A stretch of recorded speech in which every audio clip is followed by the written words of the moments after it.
Hello, my friends. Thanks for joining me once again in this chair in the woods. I'm going to read another book. If you'd like to join me, I'd be happy to have you along for the ride. This is one of my absolute favorite books. This is The Stinky Cheese Man and Other Fairly Stupid Tales. Like Chicken Lickin, The Really Ugly Duckling, The Tortoise and the Hare, Cinder Rumpelstiltskin, Little Red Running Shorts, Jack's Bean Problem, and much, much, much more. By John Seiska and Lane Smith. They're one of my favorite duos. I'll make sure that I read in the future Squids Will Be Squids, because that's another fun book. Alright, without further ado, let's get into it. Title page for The Stinky Cheese Man. I have found a kernel of wheat, said the little red hen. Now who will help me plant this wheat? Where is that lazy dog? Where is that lazy cat? Where is that lazy mouse? Wait a minute, hold everything. You can't tell this story right here. This is the end paper. The book hasn't even started yet. Who are you? Will you help me plant the wheat? I'm Jack. I'm the narrator. And no, I can't help you plant the wheat. I'm a very busy guy trying to put a book together. Now why don't you just disappear for a few pages? I'll call you when I need you. But who will help me tell my story? Who will help me draw a picture of the wheat? Who will help me spell the wheat? Listen, hen, forget the wheat. Here comes the title page. So a long time ago, people used to tell magical stories of wonder and enchantment. These stories were called fairy tales. Those stories are not in this book. The stories in this book are almost fairy tales, but not quite. The stories in this book are fairly stupid tales. I mean, what else would you get when you call a story like Goldilocks and the Three Elephants? This girl walking through the woods spells peanut porridge cooking. She decides to break in the elephant's house, eat the porridge, sit in the chairs, sleep in the beds. But when she gets in the house, she can't climb up on baby elephant's chair because it's too big, and she can't climb on mama elephant's chair because it's much too big, and she can't climb on papa elephant's chair because it's much, much too big. So she goes home. The end. And if you don't think that's fairly stupid, you should read Little Red Running Shorts or maybe The Stinky Cheese Man. In fact, you should definitely go read these stories now, because the rest of this introduction just kind of goes on and really doesn't say anything. I stuck it on the end here so it filled up the page and made it look like I really knew what I was talking about. So stop now. I mean it. Quit reading. Turn the page. If you read this last sentence, it won't tell you anything.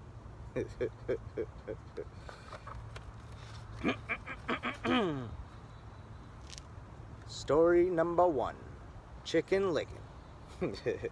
Once upon a time, Chicken Lickin was standing around when a piece of something fell on her head. She wasn't the brightest thing on two legs, so she started running around in circles, clucking, "The sky is falling, the sky is falling, we must tell the president." Chicken Lickin ran to her friend Ducky Lucky and clucked, Ducky Lucky, the sky is falling, we must tell the president." "Let's go," quacked Ducky Lucky. Chicken Lickin and Ducky Lucky ran to their friend Goosey Lucy and yelled, Goosey Lucy, the sky's falling, we must tell the president." "Let's go," honked Goosey Lucy. Chicken Lickin, Ducky Lucky, and Goosey Lucy ran to their friend Cocky Locky and yelled, Cocky Locky, the sky's falling, we must tell the president, let's go," crowed Cocky Locky. Wait a minute, cried Jack the narrator. I forgot the table of contents. "Hey, you're not in this story," said Chicken Lickin. "I know," said Jack the narrator, "but I came to warn you. The table of contents is, the sky is falling, clucked Chicken Lickin. "We must tell the president." So Chicken Lickin, Ducky Lucky, Goosey Lucy, and Cocky Lucky ignored Jack the narrator and ran off to catch a plane to Washington. Just outside the airport, they met Foxy Loxy. Foxy Loxy, the sky's falling, we must tell the president." Goosey Lucy, Cocky Locky, and Ducky Lucky, and Chicken Lickin yelled. "Well, come with me," said Foxy Loxy. "I know a shortcut to the airport." Foxy Loxy led Chicken Lickin, Ducky Lucky, Goosey Lucy, and Cocky Locky to his cave. He didn't get to eat them, though, because Chicken Lickin was almost right. The sky wasn't falling. The table of contents was. It fell and squashed everybody. The end. So that was Chicken Lickin. The next story will be The Princess and the Bowling Ball, followed by The Really Ugly Duckling, The Other Frog Prince, and Little Red Running Shorts. I'll probably follow up with another video doing the rest of the book because this one gets a little long. However, if I can, I'll read through the whole thing. We'll see. The Princess and the Bowling Ball. Once upon a time, there was a prince. The prince's dad and mom, the king and queen, somehow got it into their royal heads that no princess would be good enough for their boy unless she could feel a pea through 100 mattresses. So it should come as no surprise that the prince had a very hard time finding a princess. Every time he met a girl, his mom and dad would pile 100 mattresses on top of a pea and then invite her to sleep over. When the princess came down for breakfast, the queen would ask, "How did you sleep, dear?" The princess would politely say, "Fine, thank you," and the king would show her the door. Now this went on for 3 years. And of course, nobody ever felt the pee under 100 mattresses. Then one day, the prince met the girl of his dreams. He decided he better do something about it. That night, before the princess went to bed, the prince slipped a bowling ball underneath the 100 mattresses. And when the princess came down for breakfast the next morning, the queen asked, "How did you sleep, dear?" "This might sound odd," the princess said, "but I think you need another mattress. I felt like I was sleeping on a lump as big as a bowling ball." The king and queen were satisfied. The prince and princess were married, and everyone lived happily ever after, even though maybe not completely honestly. So this one is called The Really Ugly Duckling. Once upon a time, there was a mother duck and a father duck who had 7 baby ducklings. 6 of them were regular-looking ducklings. The 7th was a really ugly duckling. Everyone used to say, "What a nice bunch of ducklings." All except for that one. Boy, he's really ugly.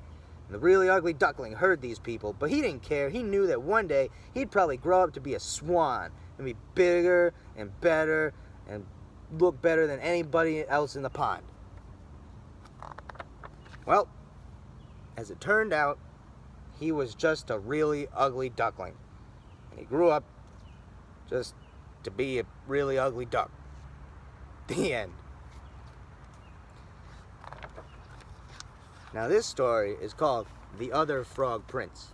Now before I start this one, it reminds me of in my middle school years, I was in a play where I played the Frog Prince, and even though I was like a man at this point, I was still convinced I was a frog, and so I had to hop around, and the only lines I ever said were croak in different emotions. So I'd either have like an excited croak, or an offended croak, or a happy croak, or a sad croak, and that was it. And I just hopped around, and everybody loved it. Probably wouldn't work today if I went to the store and did that, because, you know, that'd be a little weird. But I digress. Let's get back to the story. Once upon a time, there was a frog. One day, when he was sitting on his lily pad, he saw a beautiful princess sitting by the pond. He hopped in the water, swam over to her, and poked his head out of the weeds. "Pardon me, oh beautiful princess," he said in his most sad and pathetic voice. "I wonder if you could help me." The princess was about to jump and run, but she felt sorry for the frog with the sad and pathetic voice. So she asked, "What can I do to help you, little frog?" "Well," said the frog, "I'm not really a frog, but a handsome prince who was turned into a frog by a wicked witch's spell, and the spell can only be broken by the kiss of a beautiful princess." The princess thought about this for a second, then lifted the frog from the pond and kissed him. "I was just kidding," said the frog. He jumped back into the pond, and the princess wiped the frog slime from her lips. The end. Tricky frog. So this next story is called Little Red Running Shorts. It's another good one here. "Okay, I've got things running smoothly now," said Jack the narrator, "and this next story is even better than the last 3. See, it's about this girl who runs very fast and always wears red running shorts. That's where her name comes from, so, you know, get it? Anyway, this girl is running to the granny's house when she meets a wolf. He tricks her into taking the long way because, while he takes the shortcut. Now, this is the good part, where Red runs so fast that she beats the wolf to Granny's house. He knocks on the door, Red answers it, and guess what she says? "My, what slow feet you have." And that's it. The end. That's great. What? So sit back and enjoy Little Red Running Shorts. And now, like I've already said, Little Red Running Shorts. You just told the whole story, said Little Red Running Shorts. We're not gonna tell it again. You can't say that, says Jack. You have to start with Once Upon a Time. No way, says the wolf. You blew it. But you guys are next. Look, the title at the top of the page. Little Red Running Shorts. That's you. Let's go, said Wolf. We're out of here.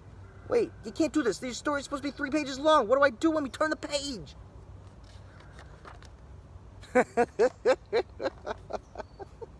I planted the wheat, I watered the wheat, I harvested the wheat. Now do I get to tell my story? Said the little red hen. Say, what's going on here? Why is this page blank? Is that my page? Where's that lazy dog? Where's that lazy cat? Where's that lazy mouse? How do they expect me to tell the whole story by myself? Where is that lazy narrator? Where is that lazy illustrator? Where is that lazy author?